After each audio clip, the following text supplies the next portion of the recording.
할렐루야. 사랑하는 여러분, 오늘 묵상할 말씀은 다니엘서 7장 6절에 있는 말씀입니다. 우리 함께 합독해 보시도록 하겠습니다. 그 후에 내가 또 본즉 다른 짐승 곧 표범과 같은 것이 있는데 그 등에는 새의 날개 넷이 있고 그 짐승에게 또 머리 넷이 있으며 권세를 받았더라. 아멘. 자, 사랑하는 여러분, 짐승들이 바다에서 계속해서 올라오고 있습니다. 첫 번째 짐승은 사자였는데 등에 독수리 날개를 가진 사자였고, 두 번째는 곰이라고 명명하고 있고, 이제 세 번째는 표범이라고 하는 동물이 올라오는데, 이 표범도 첫 번째 사자와 같이 기이한 모습을 가지고 있습니다. 그 등에 새의 날개 넷이나 가지고 있고 머리를 넷이나 가지고 있다, 이렇게 표현하고 있습니다. 자, 우리 이쯤에서 성경에서 그럼 이 기이한 동물인 표범을 어떻게 묘사하고 있는지를 살펴보는 것도 유익하리라고 생각합니다.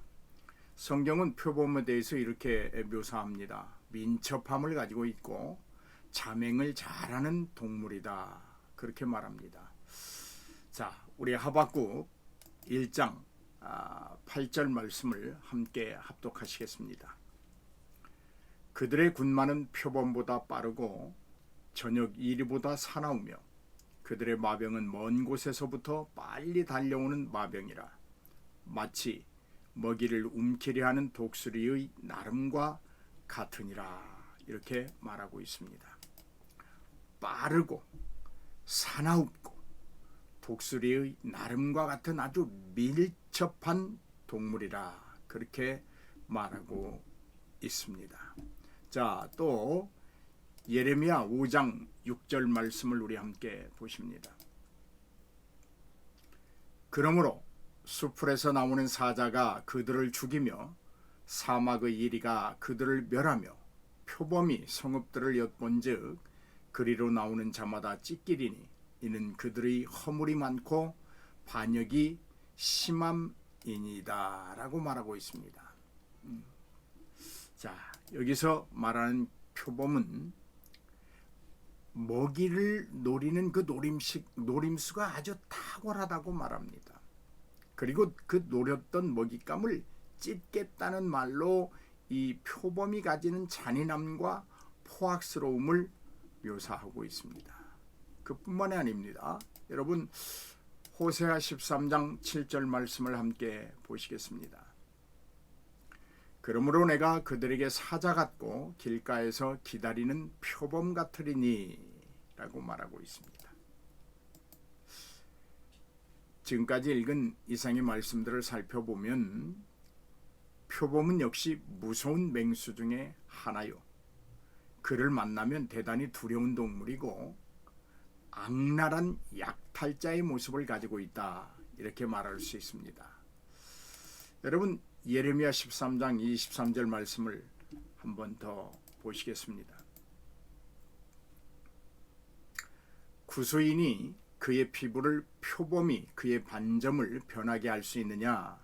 할 수 있을진데 악에 익숙한 너희도 선을 행할 수 있으리라, 이렇게 말하고 있습니다. 자,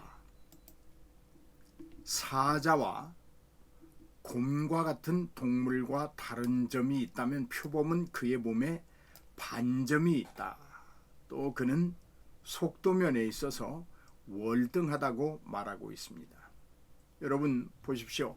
네 날개를 가졌으니 어느 방향으로든 날 수 있는 민첩함을 가졌습니다.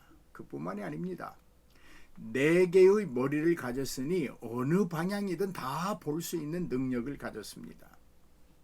이것은 이 동물이 매우 빠르고 민첩함으로 온 세상을 정복한다고 하는 것을 암시하고 있습니다. 성경에서 얼굴이나 머리는 비유적으로 통치자 혹은 통치권을 상징합니다. 느부갓네살 왕이 본 환상에서 금으로 된 머리를 다니엘이 왕은 곧 그 금머리입니다, 라고 해석하여 줍니다. 바로 머리는 느부갓네살 왕이요 그의 통치권을 말하는 것이죠. 자, 이사야 7장 8절로 9절 말씀을 함께 보시겠습니다. 대저 아람의 머리는 다메섹이요 다메섹의 머리는 르신이며 65년 내에 에브라임이 패망하여 다시는 나라를 이루지 못할 것이며 에브라임의 머리는 사마리아요 사마리아의 머리는 르말리아의 아들이니라. 만일 너희가 굳게 믿지 아니하면 너희는 굳게 서지 못하리라 하니라. 그렇게 말하고 있습니다. 곧 여기서 머리가 통치자를 나타내는 비유라고 하는 것을 확인해 주고 있습니다. 그렇다면 여러분, 자, 4개의 머리를 가졌다는 것은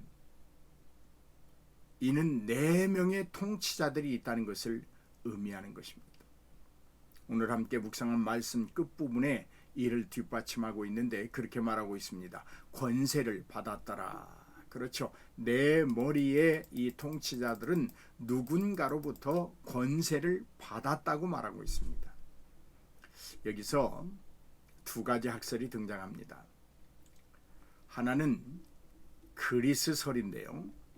또 다른 하나는 로마설입니다.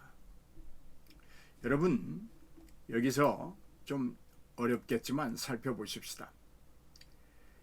그리스설을 선택하면 4명의 통치자는 페르시아 왕국의 4왕들을 말합니다. 다리우스라고 하는 왕, 키루스라고 하는 왕, 크세르크세스라고 하는 왕, 아르타크세르크세스라고 하는 왕을 말합니다. 그런데 로마서를 선택하면 알렉산드로스 대왕이 시작한 제국이라고 하는 설을 우리가 받아들이게 됩니다. 그렇다면 이 4나라는 어느 나라이며 이것은 역사적으로 증명될 수 있는가라는 문제에 다다르기도 합니다. 여러분, 메데와 바사의 뒤를 이어 당시 세상을 정복한 나라는 우리가 헬라라고 부르는 그리스를 말합니다. 그리스는 날개 달린 표범의 민첩함으로 묘사되고 있습니다. 주전 334년에 알렉산드로스 대왕은 소아시아를 침략하는 것을 시작으로 세계 정복에 나섰습니다. 그는 10년에서 12년 만에 인도 국경까지 온 세상을 정복한 다음 더 이상 정복할 나라가 없다는 것을 알고 울었다는 이야기도 전해지고 있습니다. 이런 의미에서 그리스는 날아다니는 표범으로 적절하게 비유되었다고 볼 수 있습니다.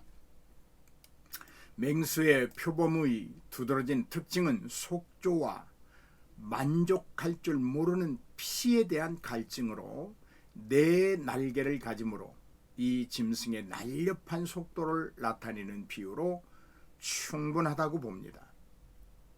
여기서 중요한 부분은 바벨론을 비유하는 사자는 2개의 날개를 가졌으나 마게도냐를 비유하는 표범은 4개의 날개를 가졌다는 것이 흥미롭습니다. 그래서 바벨론은 메다와 바사에게 나뉘어지게 되는 것이죠. 마게도냐는 4나라로 분리되게 됩니다. 자, 다시 4개의 머리로 돌아가 봅니다. 표범의 4 얼굴은 4 지도자들을 의미하는데 알렉산드로스 대왕은 주전 323년에 열병으로 갑자기 죽습니다. 그가 갑자기 죽으니까 내부적으로 갈등이 심해집니다. 이후 나라가 4나라로 나누어집니다. 자, 아버지가 갑작스레 죽으니까, 대왕이 갑작스레 죽으니까 내분의 갈등을 통해서 그 한 나라가 4나라로 나누어집니다. 자, 살펴보십시다. 마게도니아와 그리스는 카산드로스라고 하는 사람에게 넘어갑니다. 트라키아와 비티니아, 소아시아의 대부분은 리시마쿠스라고 하는 자가 차지하게 됩니다.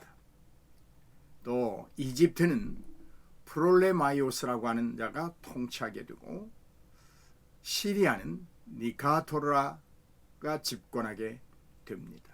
4개의 나라로 나누어짐으로 표범이 가진 4머리의 상징과 4날개의 비유를 확증해 주고 있다. 그렇게 말할 수 있습니다. 그렇습니다. 사랑하는 여러분, 개인의 역사는 물론 각 나라의 모든 역사는 하나님의 통치 영역 안에 있다는 사실을 기억해야 합니다. 즉 하나님의 눈에 벗어난 일상은 일어나지 않으며 하나님의 주권을 벗어난 그 어떤 행위도 온전할 수 없다는 것입니다. 하나님의 통치와 심판의 대상으로 예외인 것은 사람이든 사물이든 나라든 없다는 것을 우리는 깊이 깨달아야 할 줄로 믿습니다. 우주의 역사는 하나님으로부터 시작되었고 시작하신 그분이 인도하시고 악한 세계의 마무리도 하나님이 정해놓으신 방법대로 이루신다는 사실에 주목하시기를 주의 이름으로 축복합니다. 여러분, 인생을 살아감에 있어 용맹스러움, 또 어떤 상황에 대처하는 그 민첩함 매우 유용하리라고 생각합니다. 하지만 하나님의 주권을 인정하지 않는 용맹스러움, 하나님의 주권을 받아들이지 아니하는 민첩함, 그것은 오히려 그것으로 인하여 패망한다고 하는 것을 우리에게 보여주고 있습니다. 아무리 견고한 나라도 하나님이 나누게 하신다면 나누어지고 맙니다. 내부의 사정으로든 외부의 침략으로든 하나님은 어떤 나라를 나누고자 하시면 당신이 원하시는 만큼 충분히 나누어 내신다고 하는 말입니다. 다시 말씀드립니다. 오늘 함께 묵상한 말씀 말미에 권세를 받았더다 라고 기록함에 유의하십시오. 권세를 받았더라. 그렇습니다. 인생은 받은 것을 누리는 것입니다. 사람이 살아있는 그 자체가 받은 것처럼 즐김도 누림도 행복도 받아야 하는 것입니다. 받아서 누려야 하는 것입니다. 그런데 누구에게 받느냐는 매우 중요합니다. 잠깐과 순간은 어디든 있습니다. 조금만 노력하면 얻을 수 있습니다. 하지만 영원한 것, 영생의 누림은 오직 하나님이 주시는 것으로 그분을 떠나서는 받을 수 없습니다. 인생의 괴로움은 받지 않은 것을 누리려는 억지와 욕심에서 시작된다고 말할 수 있습니다. 심지도 않은 것을 거두려는 어리석은 생각, 거기서 인생의 괴로움은 일어나는 것이죠. 그런 생각을 한다는 자체가 여러분 우스꽝스럽지 않습니까? 내 자신이 주체가 되어 얻은 것, 누리는 것, 즐기는 것은 순간과 찰나에 그칠 뿐입니다. 오직 영원한 생명, 영원한 것, 영원한 즐거움, 영원히 누릴 수 있는 것, 영원히 얻어지는 것은 오직 하나님이 주시는 것으로 받아야 되는 것입니다. 제가 신학교에서 강의 중에 이런 말을 했습니다. 사람은 심은 것을 다 먹는 것이 아니라 자라난 만큼만 먹게 되는 것이다. 그렇지 않습니까? 심는 것은 내가 심지만 그를 자라게 하시는 이는 하나님이시라고 하는 것입니다. 내가 누리고 싶고 내가 얻고 싶고 내가 즐기고 싶지만 그것들을 채워주시는 이는 하나님이시라고 하는 사실입니다.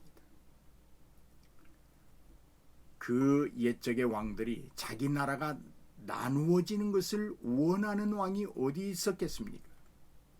자기가 왕의 자리에서 물러나는 것을 원하는 사람들이 어디 있겠습니까? 그런데 하나님이 나누게 하십니다. 나누어지게 하셨습니다. 사랑하는 여러분, 오늘 이 표범의 모습 속에서 무엇을 얻고 무엇을 깨닫기 원하십니까? 오늘 아무리 민첩함과 용맹스러움이 있다 할지라도 하나님이 허락지 아니하시면 나눈다고 하는 사실을 기억하시고, 우리가 누리고 얻고 즐기기 원하는 그 모든 것들이 하나님 안에 있으며, 우리가 행할 수 있는 모든 것들이 하나님으로 인하여 되는 것임을 깊이 깨닫고 기도하면서 감사의 은혜가 넘치기를 주의 이름으로 축복합니다. 할렐루야.